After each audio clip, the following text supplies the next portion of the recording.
Shanghai ताउन तंजीम का 23वां इजलास रवा बरस भारत में होगा। सरबराहान ममलिकत के इजलास से पहले वज़ीर ख़ारजा लेवल का इजलास भी होगा, जो कि भारत के शहर गोवा में मई के महीने में होगा। इस हवाले से भारत में जो SCO सेक्रेटरीट बनाया गया है, उन्होंने रोल आउट करने शुरू कर दिए हैं। जो इन्विटेशंस हैं, जो दावतनामे हैं, तमाम रुकन ममालिक को भिजवाना शुरू कर दिए हैं।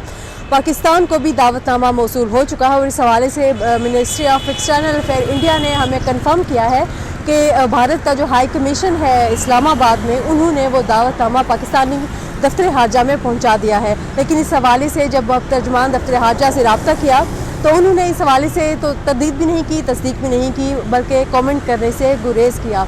पाकिस्तान इस हवाले से क्या फ़ैसला करेगा ये तो वक्त ही बताएगा, लेकिन अभी 4 महीने मौजूद हैं। जो सफारती एहलकार हैं, साबिक सफ़ीर हैं जो पाकिस्तान के, उनका ये कहना है चूँकि ये दो तरफ़ा मुलाकात का मामला नहीं है, बल्कि ये एक इंटरनेशनल फोरम है और पाकिस्तान को शंघाई ताउन तंजीम के इस इजलास में शिरकत ज़रूर करनी चाहिए।